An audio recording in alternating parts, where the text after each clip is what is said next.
isn't using race as a proxy for diversity a pretty shallow way to assess whether or not you have a diverse class or a diverse organization? You look at, like, for instance, the Biden administration, certainly as they were assembling, there was a lot said about the idea that, oh, we have all these diverse picks, but then you go down the list and figure out, okay, where did they go to school? These are like Ivy Leaguers and McKinsey consultants and people who worked in corporate America, and they all kind of come from the same class. They're actually a part of the same exact social circle. So, is there a risk that by kind of claiming that we're pursuing diversity and we choose some sort of shallow metric to do that, that we're actually not making anything diverse? We're pursuing sort of the same sort of old class monogamy.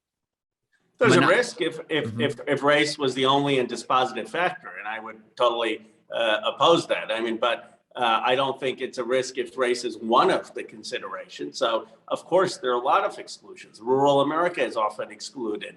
The working class is often excluded. You're right. We probably have too many people overrepresented from the Ivy League. Corporate leaders, my view is that it's probably good that we have some corporate leaders in government. I'm progressive, but I disagree with, there was a letter circulating that we shouldn't have anyone who's led a company in government. That would be a mistake. We probably want people who understand business to also be in government. But if your point is that there's been a governing class in this country that hasn't opened enough to all of the perspectives of American society, that's correct. I do think, though, that race is one of those important considerations, not the only one.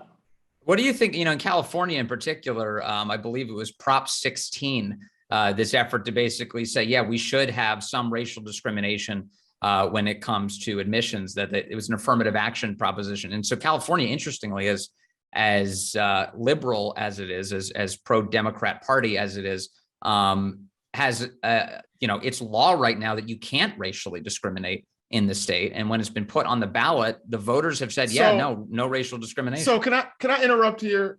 Is it that you can't racially discriminate? I think that's different than, say, affirmative action policy, correct? Well, affirmative action, let me just be clear on my thoughts. Affirmative action does involve some racial discrimination. So that's your opinion. That's not the language in Prop 16. Okay, but let me just lay it out. Okay. You can say, but hold up. You can say that that's a positive, that like we should show some racial preference. All I'm saying is that I don't think that's what affirmative action is. It's not racial preference. As a matter of fact, as a matter of fact, in Regents of the University of California versus Bakke, which I'm sure we're all familiar with, which is 43 years old, says that you can't create things like racial quotas.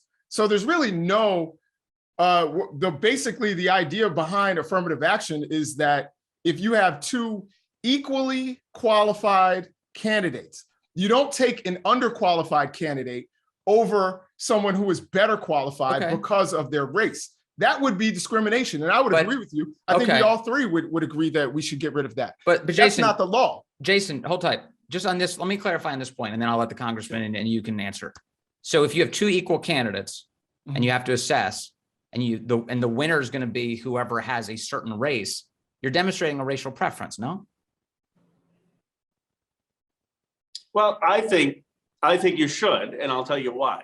Because I think it would be a total disservice, let's say an educational university, if you're saying we're going to train the future leaders, the future corporate leaders, the future political leaders, and if there were not a representative number of qualified African American or Latino leaders, and I don't believe that just looking at test scores is the only factor that talks about a person's resilience, a person's grit, a person's creativity. Sure. And so if you're looking at just from a perspective of what is best for the kids themselves, I would say having a class that looks like America is going to give them a better shot to succeed.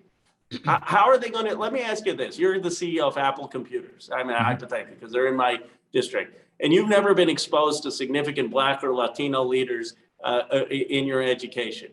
And then Apple Computers has George Floyd happen. Now, do you think you're going to succeed as CEO, or would you have had a better shot if you had that exposure? So from my view is the reality is we're living in a multiracial, multi-ethnic democracy. And if you want people to actually succeed, you should expose them to the diversity of this country.